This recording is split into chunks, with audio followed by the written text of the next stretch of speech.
নমস্কার। আজ শুভ সপ্তমী। এখন সন্ধ্যাবেলা আমরা রেডি হয়ে গেছি, আমরা বেরোবো ঠাকুর দেখতে। এখানে মোটামুটি অনেক পুজোই হয়, কোথায় যাব তাই মোটামুটি ভাবা হয়েছে হেব্বাল ঐক্যতান ওই পুজোটাই আমরা দেখতে এখন যাচ্ছি। আমাদের ঘর থেকে ওটা 10-11 কিলোমিটার মতন। আজকে ভীষণ ট্রাফিক চারিদিকে। এখন মানায়াতা টেক পার্ক আমরা পার হচ্ছি। হেব্বাল মানে হচ্ছে বলতে পারেন নর্থ ব্যাঙ্গালোর, তো ওখানেই এই পুজোটা হয়েছে। প্রায় চলে এসেছি। দেখুন রাস্তার মাঝখানে কীরকম টাওয়ার, তাই আপনাদেরকে ভিডিওতে দেখাচ্ছি।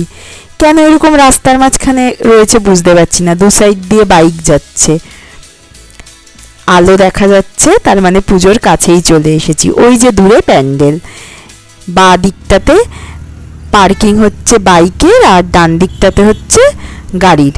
আর এটা এন্ট্রি, আর এক্সিটটা অন্য সাইডটা দিয়ে। বেশ ভালোই ভিড় আজকে। এখন মোটামুটি 8:30 মতন বাজে। একটু আমাদেরকে দেখিয়ে নিই। এখানের মণ্ডপগুলোতে কালকেও যে গেলাম প্লাস আজকেও জুতো খুলে আবার ঢুকতে হয়। ওই যে দূরে অনেক স্টল রয়েছে। স্টল মানে যে খালি খাবারের স্টল তা কিন্তু নয়, শাড়ি, জামা কাপড়, অনেক কিছু জিনিস কেনারও রয়েছে। জুতো খুলে এখন আমরা ভেতরে ঢুকছি। ভেতরটা ভারী সুন্দর করে সাজানো। ওপর থেকে আবার গীতা বই আর কি, গীতা ঝোলানো রয়েছে। খুব সুন্দর ঠাকুরটা, ডাকের সাজের ঠাকুর।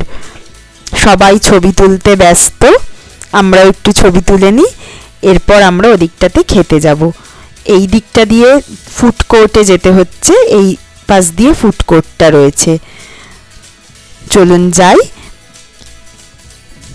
অনেক কিছু খাবারের স্টল রয়েছে, লুচি, মাংস, পোলাও, বিরিয়ানি, মিষ্টি, অনেক কিছু রয়েছে। খাবারের জায়গাটাতে বেশ ভিড়েই দেখুন।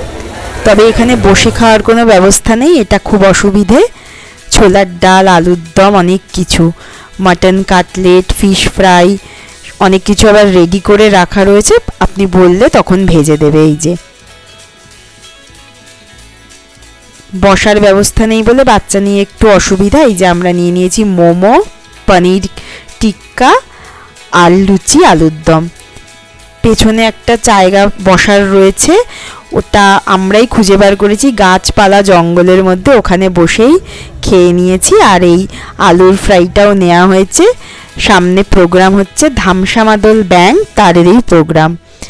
চলুন এবার এখান থেকে বেরোবো, বেরিয়ে নেক্সট ঠাকুর দেখতে যাব।